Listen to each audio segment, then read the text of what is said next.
Recently, the topic of registering and licensing e-bikes has come up in New York City. Intro 606, aimed at electric micromobility, was brought forward in response to crashes between e-bikes and pedestrians. Councillor Bob Holden, who brought forward the intro, says this measure will make the streets safer. Is that true? No, probably not. In fact, it might make them more dangerous. My name is Nick. I talk about little things that move people, and today we're diving into the controversial topic to separate fact from fiction and explore the broader implications. This is one of the many arguments you'll often see floating around, that cyclists need to be licensed and registered as a measure to improve bad behavior. Now, I already covered this when it comes to acoustic bikes. The gist is that such a system used to exist across the continent, but were very expensive to run, discouraged riding, and created bad interactions with children and the police. But in that video, I also said that I'm not necessarily opposed to extra regulations for high-speed electric micromobility. This is coming from someone who owns an electric scooter capable of reaching speeds of over 30 miles per hour. This level of power and speed is far too easy to acquire. And that speed has led to a culture in many cities where riders, especially delivery folks who are pressured to do their job as quickly as possible, put themselves and others in dangerous situations. The inevitable outcome is that over 1,100 people killed by e-bikes in New York City between 2020 and 2024. Sorry, that's backwards. There have been 45 fatalities involving e-bikes. But let's pick those apart further because they don't tell the whole story. Of those 45 e-bike related deaths, 10 were pedestrians, compared to nearly 500 pedestrians killed by cars in the same period. 50 times. 50 times! And that's not to diminish the deaths of those 10 people.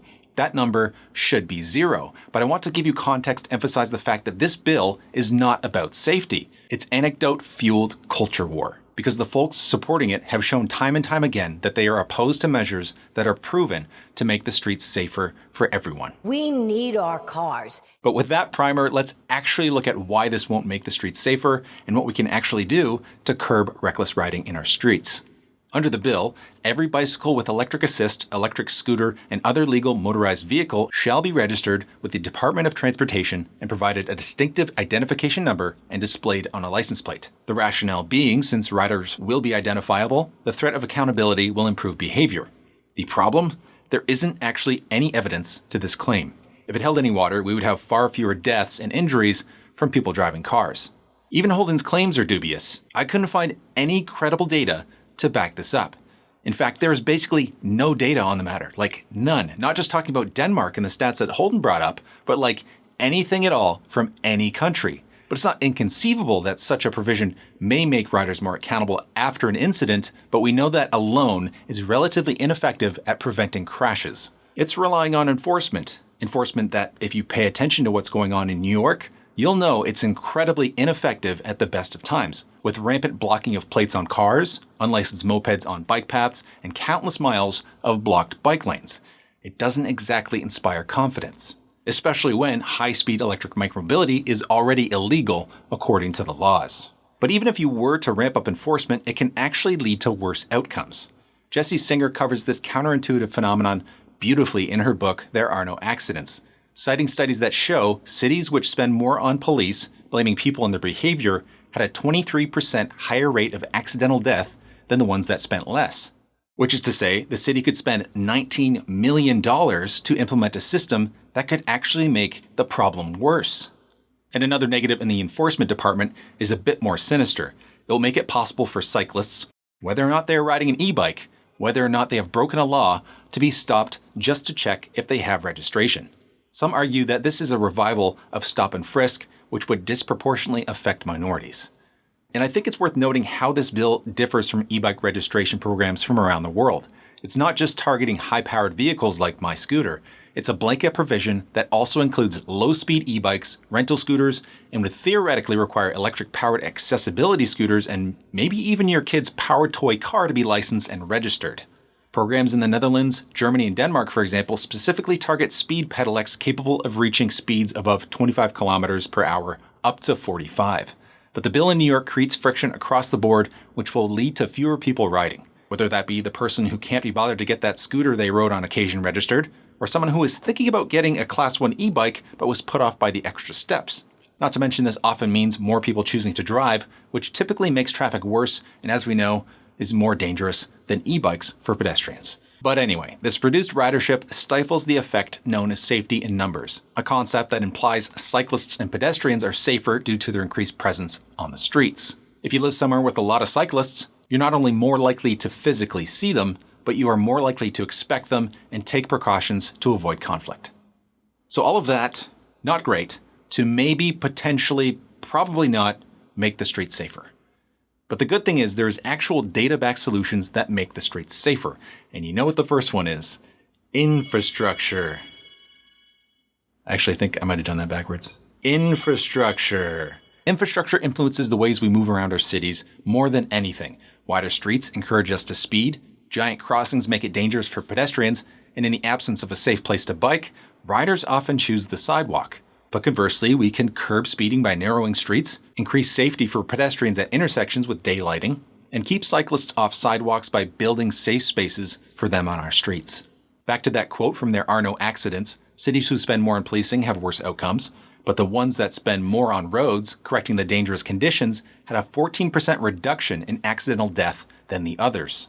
And New York City has already seen the benefit from building infrastructure, where the installation of protected bike lanes reduces pedestrian deaths and serious injuries by 29%. And these safety gains are even more pronounced for the elderly, with these designs reducing deaths and serious injuries by 39%. And while cities can do many things at once, budgets are limited, and spending $19 million on an e-bike registration scheme that will have benefits ranging from minimal improvements in safety to literally making our streets more dangerous, using that cash on proven methods is a much better bet. And one of those things is daylighting, which is to simply improve visibility at intersections, usually by removing a little bit of parking and extending the curb. Along with improving visibility, it reduces crossing distance, and the tighter radius forces riders to slow down. It is perhaps the lowest hanging fruit because it will not only have a positive safety effect for e-bike riders and pedestrians, it will of course help with the much bigger problem when it comes to pedestrian safety.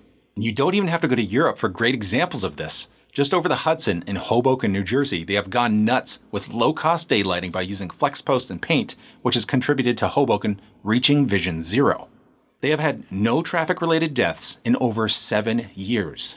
And this isn't a permanent solution, but for an estimated $600 per intersection, you could use that $19 million to daylight over 75% of New York's 41,000 intersections.